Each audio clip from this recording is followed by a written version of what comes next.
Buenas tardes, ¿me escuchan?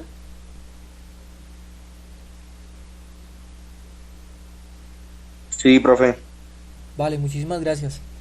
Bueno, entonces ya que me confirmaron que me escuchan, eh, los saludo nuevamente, muy buenas tardes, espero que se encuentren bien, que haya tenido todos ustedes un muy buen fin de semana al lado de su familia, de todas las mamás de su grupo y pues nada, que hayan podido pasar un rato agradable en toda esta cuestión que estamos pasando. Y pues nada, con mucho ánimo y mucha dedicación vamos a otorgarles esta semana a ese ser querido que amamos, a nuestras madres, a nuestras abuelas, a nuestras tías, y pues nada, que las llenes de salud de aquí en adelante. Chicos, lo primero que tengo que comentarles hoy es acerca de la migración que vamos a hacer a la plataforma Google Meet. Efectivamente, alguno de ustedes me había dicho, o no sé si en este décimo o en otro, que Google Meet se volvió gratis, ¿cierto? Desde el 4 de mayo hasta el 30 de septiembre, con todas las opciones premium. Entonces vamos a poder trabajar así como ustedes lo hacen con filosofía, en química. Y pues nada, va a ser una plataforma mucho más estable, mucho más segura, porque estoy generando una base de datos. Estoy generando una base de datos con todos los correos de ustedes, ¿sí? Los correos Gmail. Espero que ustedes me hayan dado un correo Gmail. Si el que no tiene correo Gmail, pues ahorita le explico qué va a suceder. No es que no vaya a ingresar a la clase, pero sí es importante que es cómo poder ingresar sin que yo lo bloquee, ¿no? Porque es que lo que estamos buscando es que no ingresen personas indeseables a las clases de matemáticas como nos sucedió en la semana pasada con algunos grupos. Entonces, eh, eso es lo que vamos a revisar hoy. Entonces les voy a empezar a compartir la pantalla. Por favor, ustedes, eh, eh, a ver un momentico, me confirman que estén viendo la pantalla, porfa. En este momento las estoy compartiendo, ¿sí? Sí, profe. Listo, vale. Entonces, les voy a mostrar el archivo Excel en donde tengo todos sus correos, ¿cierto? Todos los correos de ustedes. Una persona externa me colaboró, ¿cierto? Uno de ustedes me colaboró de manera externa eh, con todos los correos. Y agradezco bastante a esa persona que me colaboró. Por favor, revisen bien que su correo está bien escrito. ¿Listo? Voy a pasar muy despacio por cada uno de ellos para que usted revise en este momento si su correo está bien escrito. Porque de ahí es donde se desprende la invitación que yo le voy a enviar al correo. Si el correo está mal escrito y me rebota, pues yo no sé a dónde más enviarlo. ¿Listo? Entonces por favor revise su correo que esté bien. Tengo una sola persona que me hace falta su correo y es el señor John Sebastián Ospina. John, ¿estás ahí? Lo copio. Listo, vale. Entonces me lo colocas ahí en el chat, porfa.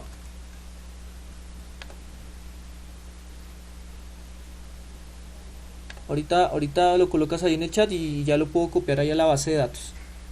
Entonces, no tengo acá en décimo B.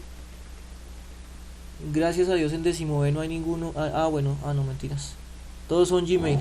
Efectivamente, todos son Gmail. Vale.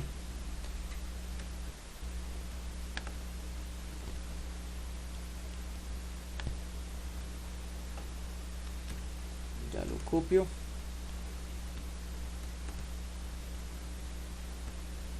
Y le doy OK. Bueno. Entonces efectivamente ya tenemos lista nuestra base de datos. ¿Qué va a suceder? Que las únicas personas que pueden ingresar a esa clase son estas personas y a partir de esos correos. Es decir, que si usted tiene abierto su correo de su papá o el correo de su mamá, no va a poder ingresar. Tiene que estar abierto es su correo. ¿Listo? Su correo. Y pues nada, si usted de casualidad, no sé, se le olvidó abrir el correo y quiere abrir la reunión desde una página externa, puede ser desde Fidias, desde, qué sé yo, desde una nota de su celular, porque usted puede guardar esa reunión porque esa es la que vamos a utilizar, pues le va a quedar en sala de espera. No es ningún inconveniente porque si en dado caso usted se identifica con el nombre y apellido que es, pues yo lo dejo ingresar. Pero entonces es mucho más trabajo y de pronto usted se pierde algo de la clase. Entonces es mejor que ingrese desde su cuenta Gmail. ¿Listo? Entonces lo correcto sería abrir su cuenta, abrir su correo y desde el correo darle clic a la reunión y listo. Usted ingresa de manera directa sin que yo le dé autorización y sin nada. Y con eso pues nos ahorramos todas las molestias de todas esas personas indeseables que ingresan a las clases a sabotear y además. ¿Listo? Entonces esperemos que esta sea la solución definitiva y pues nada, ¿vale? Voy a seguir bajando para los últimos correos y ustedes me dicen si está bien o está mal escrito. ¿Listo? Creo que aquí este es el último. Entonces por favor revisen bien que todos los correos estén bien escritos. Espero que mañana no haya ninguna persona por fuera y que tengamos dificultades. ¿Listo? ¿Sí lo he revisado? Cada uno revisó bien.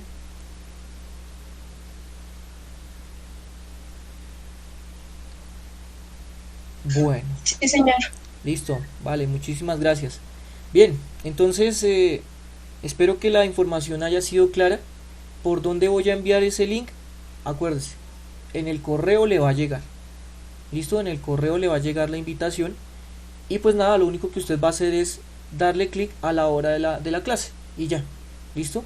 Darle clic a la hora de la clase y ya. Que si todos los días va a cambiar de link. No, no va a cambiar de link. ¿Sí? Pero si usted, por ejemplo, trata de ingresar con el link de décimo A o de décimo D o de décimo C, pues no va a haber nadie en esa sala porque es que usted va a estar pendientes de la sala de su curso. Entonces cada curso va a tener su sala independiente. ¿Listo? Entonces así le vamos a generar mucho más seguridad al sistema y a la plataforma para que no ingrese ninguna otra persona más. ¿Vale? Entonces, ya con eso, no sé si tienen alguna otra pregunta. Y antes de iniciar, recibo preguntas y se las respondo acerca del taller. O de pronto si tienen alguna dificultad con subir el taller. No sé si alguna de las personas tiene esa dificultad.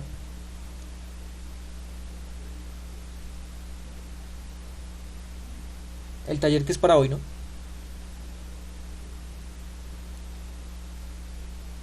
¿No? ¿Todo bien? No hay ninguna eh, dificultad para subir ese taller, ¿no? Bueno, entonces, como no hay preguntas, vamos a iniciar la clase, ¿listo?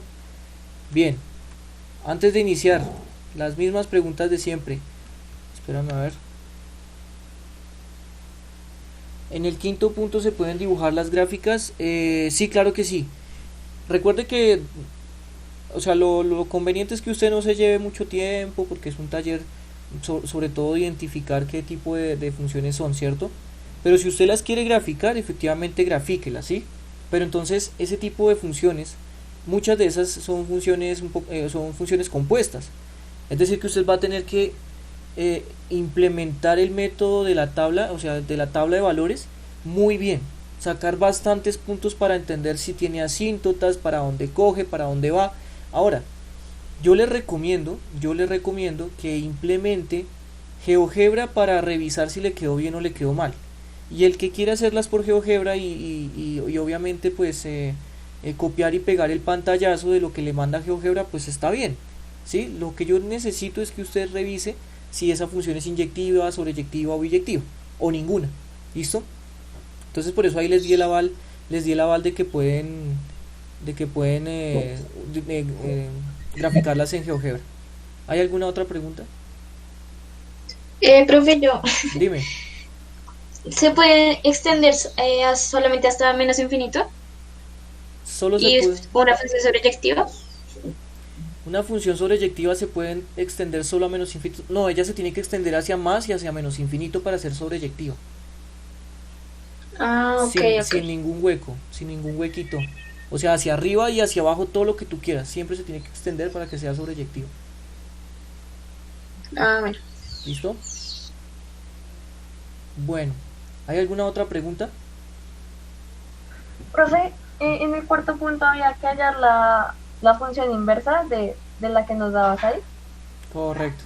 Eso era. O sea, de tanta cháchara que yo mandé en ese punto de la criptografía y el man infiltrado y todo lo demás, lo que se está trabajando en la criptografía son funciones y su función inversa para poder develar un mensaje encriptado. Entonces, lo que hay que hacer es sacar la función inversa y en el punto B dije, les puse que tienen que comprobar, ¿no? ¿Y cómo se comprueba que dos funciones son inversas? Reemplazando la Reemplazando la X. ¿Se acuerdan que yo les expliqué cómo Composición. con composición, ¿cierto? Hay que componer las dos funciones, y al componer tiene que darles X. ¿Se acuerdan? Que tocaba empezar a cancelar operación con operación. Tienen que revisar los apuntes o los PDFs que yo les envié, ¿no? En donde trabajamos función inversa, cómo comprobar que una función inversa efectivamente es que al componer las dos funciones, o sea, al hacer f compuesto de f a la menos 1, tiene que dar x, o sea, la función identidad. Acuérdense. ¿Listo? Bueno, Profe, una pregunta. sí, señor. ¿Uno cómo grafica proyecciones o en GeoGebra? Yo les mostré, ¿no? Yo les mostré un ejemplo, ¿no? En la clase grabada de proyecciones utilicé GeoGebra para poder proyectar uno, ¿cierto? Para proyectar dos vectores. Ahora, la idea es poder entender qué es una proyección, ¿cierto? Es que es o sea, entenderla para poderla hacer en GeoGebra, ¿sí? Pero entonces revisen, si no es en el video de ustedes o en algún otro de décimo, en donde diga proyecciones de vectores, ahí está cómo es que se genera la proyección de dos vectores. Entonces revisen la grabación de esa clase, que ahí está explícito, explicado bien cómo en GeoGebra se hace ese tipo de proyecciones. ¿Listo? Listo, profe, gracias. Vale, acuérdense que todo eso está en el canal de YouTube, ¿vale? En el canal de YouTube, bajen un poquito, que eso está casi hace 2 semanas que vimos eso, ¿no? 1 o 2 semanas que vimos eso. Bien, ¿alguna otra pregunta? Profe, qué pena, yo entré un poquito tarde, así que no entendí bien cómo es que vamos a hacer la función de la otra página. La otra página, Google Meet. Sí, señor. Vamos a utilizar Google Meet y yo les voy a enviar la invitación a su correo de Gmail. Es ¿Y decir, esa invitación es lo que usamos mañana? sí, es la que ustedes usan mañana. Lo correcto es que usted ingrese a su correo y desde su correo le dé clic a la reunión y así usted ingresa directamente. No hay nada más que hacer, ni entrar en contraseñas, ni nada por el estilo, porque es que yo ya le estoy dando autorización directa a los correos que ustedes me dieron. Su merced ingresó tarde, pero sí alcanzó a revisar su correo, si está bien escrito, o le dejo mirar. Sí, señor. ¿Sí Sí, quedó? yo alcancé a verlo. Ah, listo. Bien, como veo que solo hay 25 personas, ¿cierto? O sea, estamos hablando de que hay 7 personas que no están aquí, en esta reunión. Me hacen un favor y alguno de ustedes, alma caritativa, les escribe en el grupo que mañana revisen su correo, que desde mañana vamos a ingresar por Google Meet. ¿Listo? Por Google Meet. Persona que no ingrese desde su correo probablemente no vaya a poder estar en clase porque no le voy a dar autorización a otras personas externas que no tengan el correo que ustedes me enviaron. ¿Listo? Entonces, muy pendientes de que no hayan ingresado por el correo de su papá o de su mamá, porque pues ahí no les va a llegar la invitación. Les va a llegar a su correo personal. ¿Listo? Bien, no sé si tienen alguna otra pregunta o iniciamos la clase.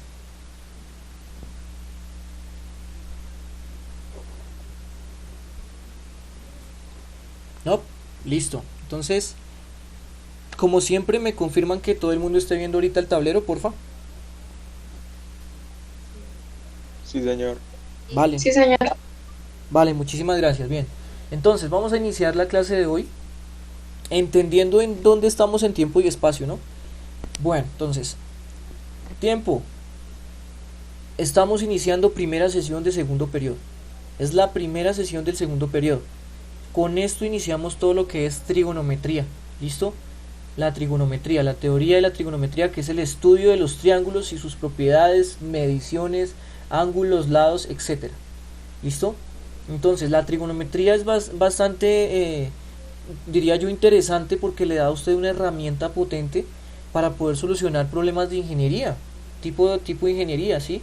Encontrar, por ejemplo, la distancia de un radar a un avión en un tiempo determinado, la altura de un edificio sin medirlo. Usted puede encontrar la distancia entre barcos que están navegando. Prácticamente que hay muchas aplicaciones. Por eso es que ahí habla de problemas de ingeniería y ciencias puras, ¿sí? A mí me parece que es una herramienta bastante poderosa para poder solucionar muchos problemas, no solo de tipo trigonométrico, sino geométrico, ¿sí? La trigonometría, la geometría, el cálculo de aquí en adelante, pues se va a basar en todo este tipo de teoremas que vamos a revisar. Entonces, hoy, que es una clase bastante cortica porque ya se nos fueron 20 minutos, 15-20 minutos, nos quedan solo media hora, vamos a revisar lo mínimo que usted debe saber. Es como una retroalimentación, es como recordar lo mínimo que usted debe saber de los triángulos, ¿sí? Entonces todo lo básico de triángulos hoy lo vamos a ver así súper rápido, y con esa teoría básica es donde iniciamos todo lo que es la trigonometría. ¿Listo? Entonces, el propósito de hoy es identificar el concepto central a trabajar en la primera sesión de matemáticas acerca de la resolución de triángulos, a partir del reconocimiento de teoremas y postulados importantes como el teorema fundamental del triángulo, la desigualdad triangular, la clasificación de los triángulos según sus lados y sus ángulos, y el teorema de Pitágoras, con el fin de dar introducción a la resolución de triángulos rectángulos. ¿Listo? Entonces vamos a ver bastantes cositas hoy, pero son muy sencillas porque ustedes ya las deben conocer. El propósito de la sesión: identificar los elementos externos e internos del triángulo oblicuángulo, aplicando teoremas geométrico algebraico para interpretar modelos matemáticos en la solución de problemas de ingeniería y ciencias puras. ¿Listo? Todas estas clases de esta primera sesión van a estar encaminadas a entender y solucionar problemas de ingeniería y de ciencias puras acerca de mediciones de ángulos y lados de triángulos. ¿Listo? Bien, y en las enseñanzas hablamos de un concepto central que se llama la trigonometría circular, y vamos a ver tres cosas importantes: razones trigonométricas que nos sirven para solucionar triángulos rectángulos, y el teorema del seno y el teorema del coseno, que nos sirve para solucionar cualquier tipo de triángulo. ¿Listo? Cualquier tipo de triángulo, ya no es un triángulo rectángulo. Bien, entonces vamos a iniciar ahora sí con qué es lo mínimo que cada uno de ustedes debe saber de los triángulos. ¿Qué es lo mínimo que usted debe saber? Entonces, lo primero que vamos a revisar es la clasificación, algo muy sencillo, la clasificación de triángulos según la medida de sus ángulos, de sus lados, perdón. ¿Listo? Según la medida de sus lados. Entonces vamos a iniciar ahora con la clasificación de los triángulos según sus lados. Voy a mostrarles el primer triángulo y ustedes ya deberían saber qué tipo de triángulo es. ¿Listo?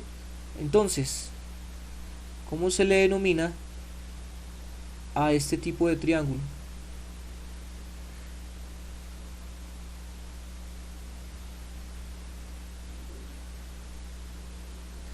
Ese triángulo donde todos los lados son iguales, ¿cómo se le llama? Equilátero. Equilátero, ¿cierto? Ok, entonces esa sería como la primera clasificación. Tenemos los triángulos equiláteros.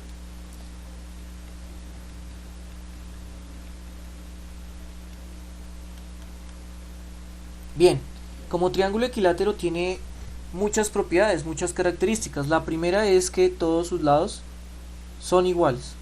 ¿Listo? La medida de sus lados todos son iguales. ¿Y cómo se sabe que son iguales? Solo se le coloca una linecita encima a cada uno y significa que la distancia de aquí a acá, la distancia de aquí a acá y la distancia de aquí a acá siempre va a ser la misma. ¿Listo? Entonces todos los lados son iguales. Y no solo eso, si todos los lados son iguales, también sus ángulos van a ser iguales.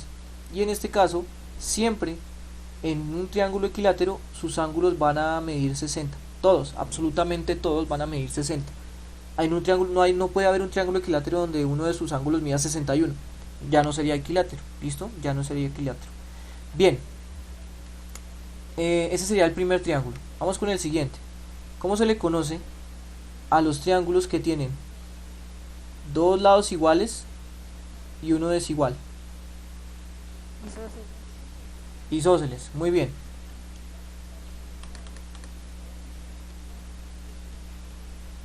Isósceles. ¿Listo? Entonces, un triángulo isósceles tiene también bastantes características. Lo primero es que dos lados son iguales y el tercero es desigual. Por eso es que le voy a colocar ahí dos lineecitas y ya con eso usted entiende que estos dos lados tienen diferente distancia a este otro lado, y pues que estos dos son iguales, ¿cierto? Que estos dos son iguales. No solo eso, si dos lados son iguales en un triángulo, si dos lados son iguales, también dos ángulos lo van a hacer. ¿Listo? Entonces un triángulo isósceles se conoce como un triángulo en donde tiene dos lados iguales y dos ángulos iguales. ¿Listo?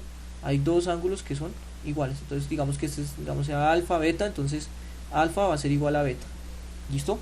Esa sería como la propiedad de los triángulos isósceles. ¿Vale? Bien, seguimos. ¿Cómo se le denomina? ¿Cómo se le denomina a esos triángulos en donde todos los lados son distintos? ¿Cómo? Perdóname. Escaleno. Escaleno. Muy bien, escaleno. Entonces, tenemos que esto es escaleno. Es un triángulo escaleno. Al ser escaleno, todos sus lados son distintos. Entonces por eso le vamos a colocar esa distinción. Todos sus lados son distintos. Y también, si todos sus lados son distintos, todos sus ángulos también van a ser distintos. Es decir, si por ejemplo esto se llama alfa, beta y tita, entonces alfa tiene que ser distinto a beta y beta tiene que ser distinto a tita, y todos tienen que ser distintos entre sí. ¿Listo? Entonces, en medida, ¿no? Bien, entonces ahí tenemos la primera clasificación de triángulos según la medida de sus lados. Vamos con la siguiente clasificación. Vamos a clasificar triángulos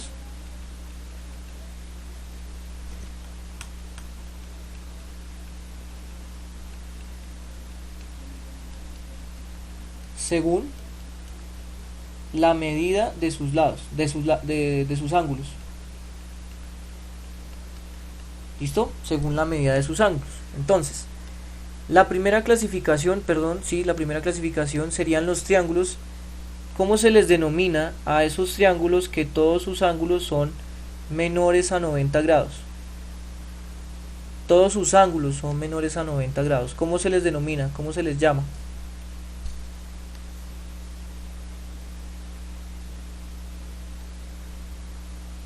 Miren, alfa, beta y tita, todos, absolutamente todos, son ángulos menores a 90 grados. ¿Cómo se le llama? ¿Alguien sabe?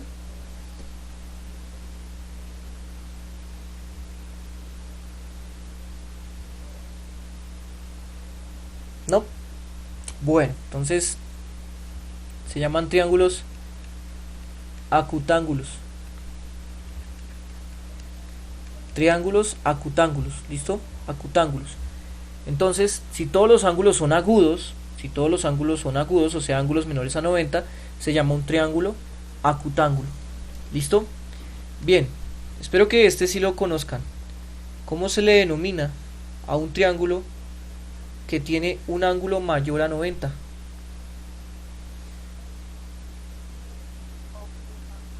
Obtusángulo, por ahí lo escuché. Obtusángulos, pero no. ¿Ustedes me escuchan bien o me escuchan muy bajito?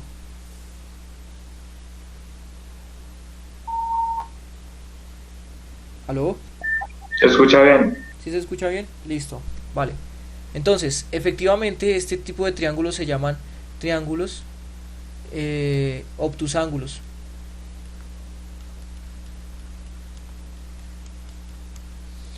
Listo, triángulos obtusángulos. Entonces, uno de estos tres debe ser mayor a 90, ¿cierto? Entonces, efectivamente, claramente ese es el ángulo mayor a 90. Digamos que le vamos a llamar alfa. Alfa tiene que ser mayor a 90 para ser triángulo obtuso o triángulo obtusángulo, triángulos obtusángulos. Esto me define la medida de los otros rápidamente. Si uno es mayor a 90, los otros sí o sí tienen que ser menor a 90. Los otros sí o sí tienen que ser menor a 90. Eso significa que no existe un triángulo obtuso con dos ángulos obtusos. Es prácticamente imposible generar un triángulo con dos ángulos obtusos. Uno nomás es obtuso y los otros dos son agudos. Entonces eso se llama triángulo obtuso, obtusángulo. Bien, vamos con el siguiente. ¿Cómo se le denomina a este tipo de triángulos?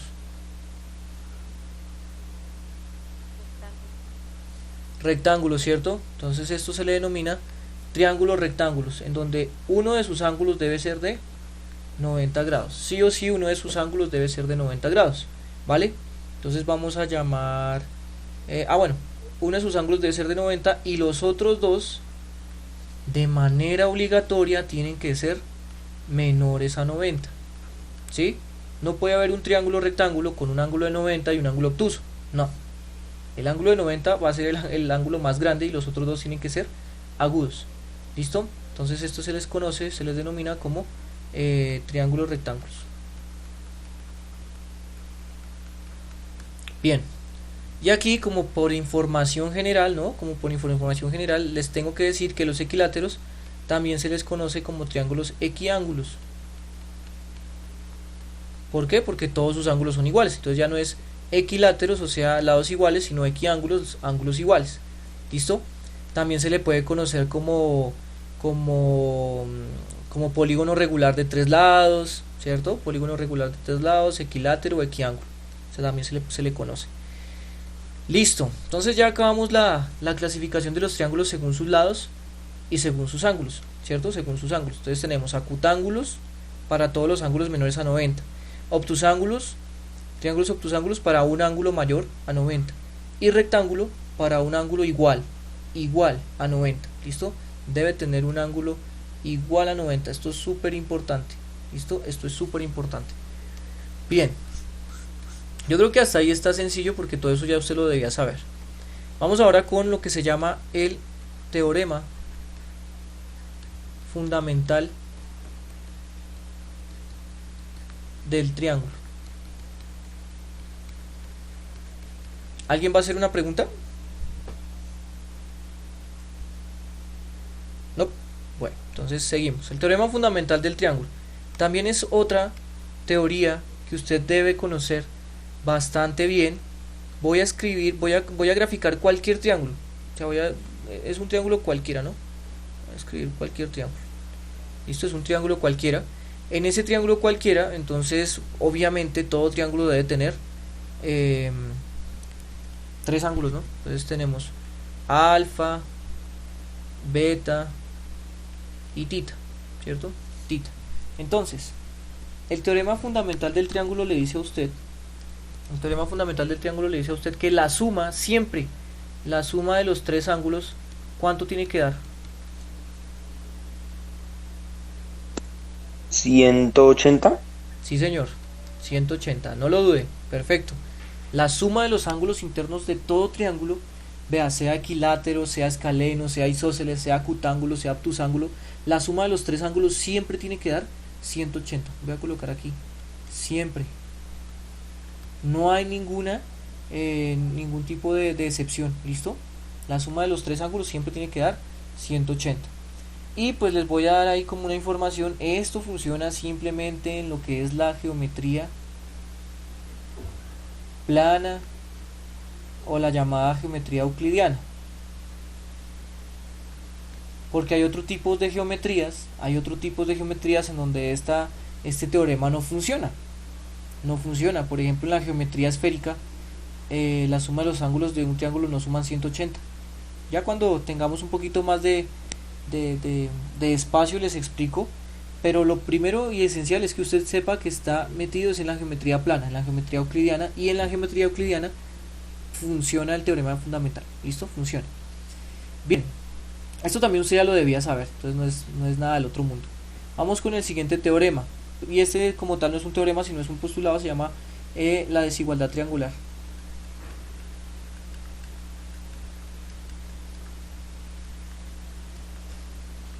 ¿Listo? La desigualdad triangular.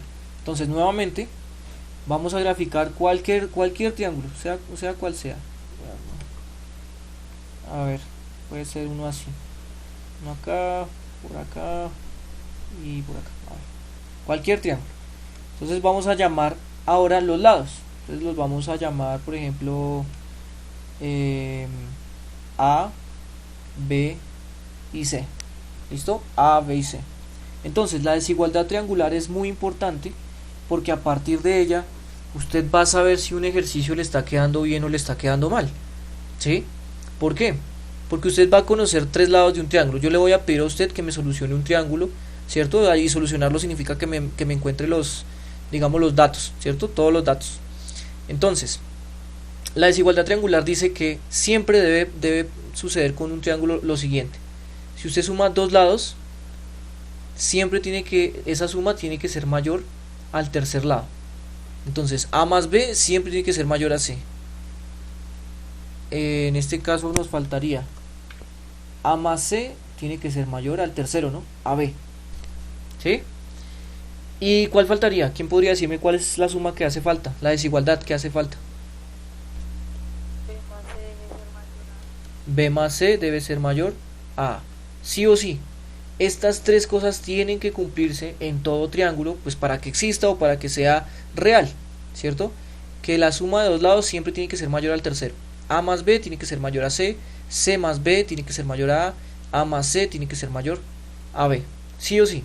Si no funciona, si no pasa esto, significa que el triángulo no es posible de solucionarlo. Por ejemplo, no falta el estudiante que me dice, profe, es que ya solucioné este triángulo y me dio esto.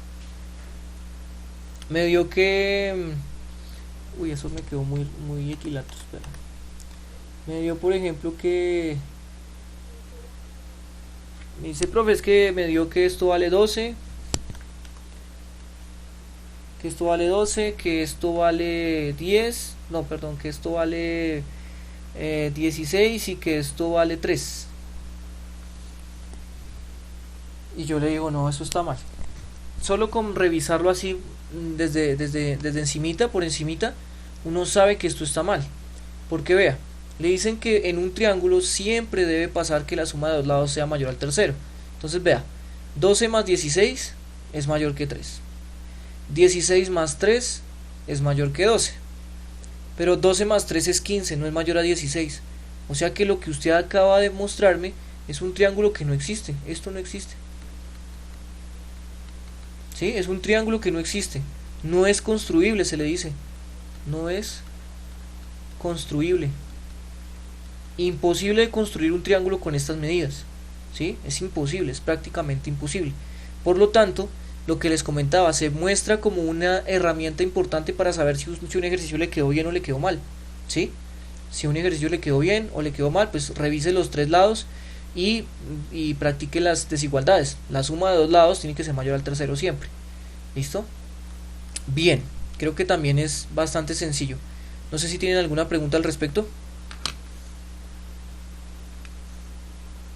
¿No? Bueno, sigo. Entonces, vamos con la siguiente teoría que usted debe saber, debe manejar, que este sí es el famosísimo teorema de Pitágoras.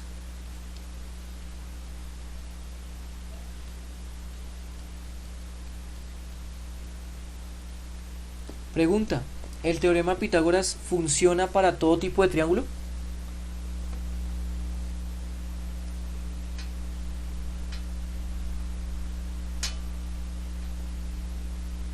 Creo que solo para el rectángulo, ¿no? Sí, señor. Sí, señor. Solo sirve, el teorema de Pitágoras solo sirve para los triángulos rectángulos. No sirve para ningún otro tipo de triángulos. O sea que esto viene a la mano con esto. ¿Sí? Esto y esto vienen a la mano. El teorema de Pitágoras usted no lo puede aplicar para un triángulo escaleno. Ah, no, mentiras, porque pueden existir Pitágoras escalenos. No lo puede aplicar, por ejemplo, para un triángulo equilátero. No puede aplicar el teorema de Pitágoras para un triángulo en donde no haya un ángulo de 90, ¿no? En donde no haya un ángulo de 90, realmente. Entonces siempre debe ser triángulo rectángulo para poder aplicar el teorema de Pitágoras. O si no, usted lo tendría que formar. Tendría que formarlo y a partir de esa formación de ese triángulo rectángulo, pues ahí sí empieza a trabajar el teorema de Pitágoras, ¿cierto? Entonces, voy a colocar aquí un triángulo rectángulo, ¿cierto? Un triángulo rectángulo, a ver, puede ser algo así.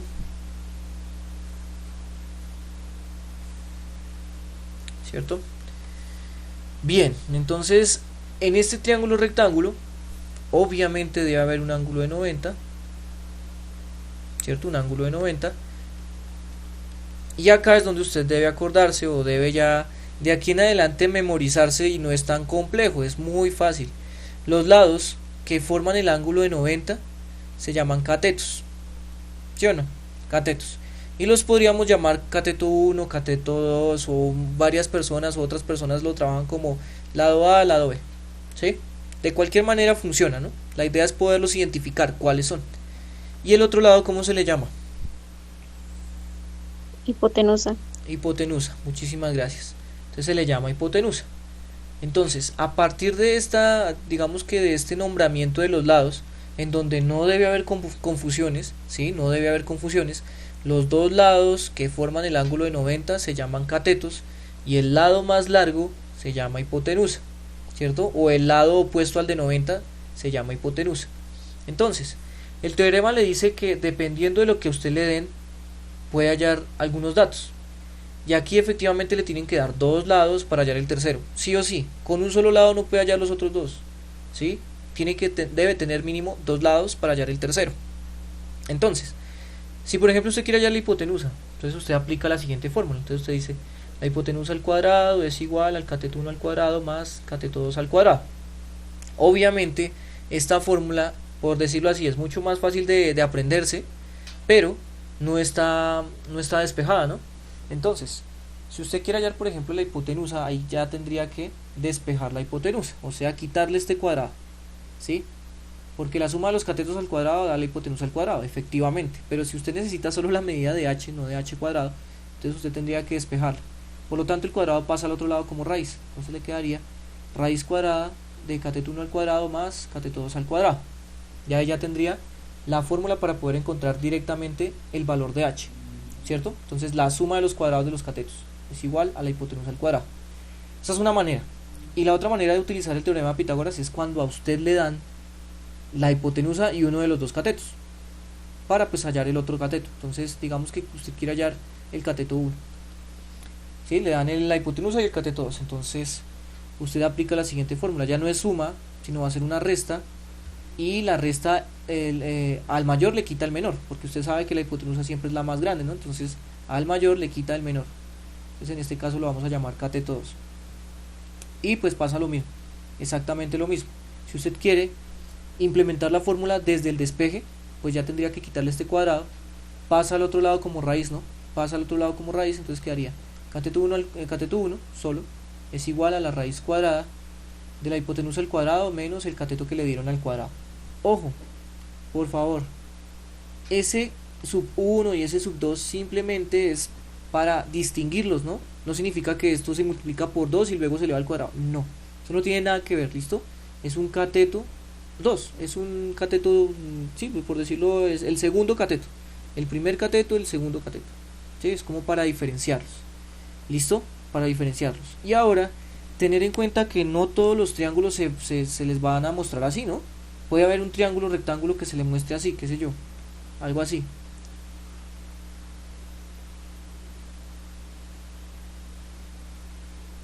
¿Cierto? Ahí, ¿dónde estaría el ángulo de 90? ¿Quién podría decirme?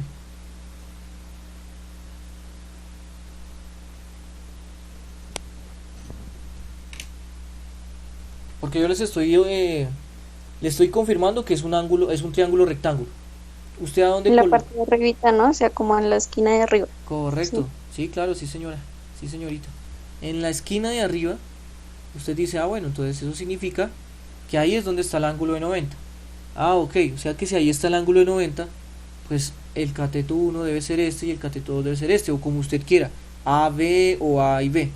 Lo importante es que usted identifique los catetos y que el otro lado, o sea, el opuesto al de 90, tiene que ser la hipotenusa. Entonces eso depende como se le muestra a usted el triángulo, ¿no? Puede estar rotado, pero tiene que identificar sí o sí cada uno de los elementos.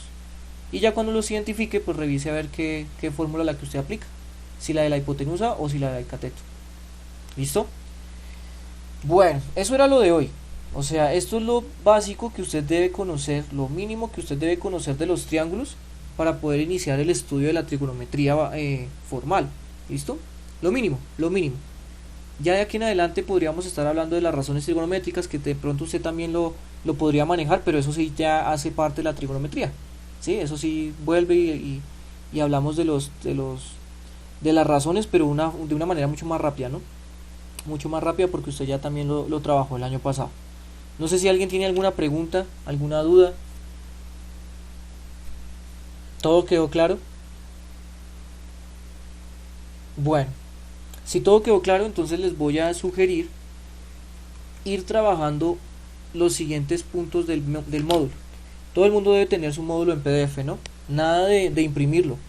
Nada de imprimir el módulo, porque le estaríamos haciendo un daño al planeta en este momento. No necesitamos de imprimirlos, porque yo no se los voy a recoger en hojas, sino que simplemente usted va a tener que solucionar en algún lado, sacarle foto y enviarlo, ¿cierto? Aquí no hay espacio para solucionar nada, ¿sí? Aquí no hay espacio para solucionar nada, es decir, que no me vaya a enviar los procesos aquí encima, porque pues se vería muy feo. En ese módulo que le enviaron a ustedes, en la página 28 inicia la ejercitación. Vean, o sea, todo esto es la sesión 1, ¿no? La sesión 1. Entonces, en la página 28 inicia la ejercitación diagnóstica, o sea, lo que usted debería saber para poder iniciar el estudio de esta sesión. Les recomiendo que sí o sí vayan realizando el punto 9 y el punto 10.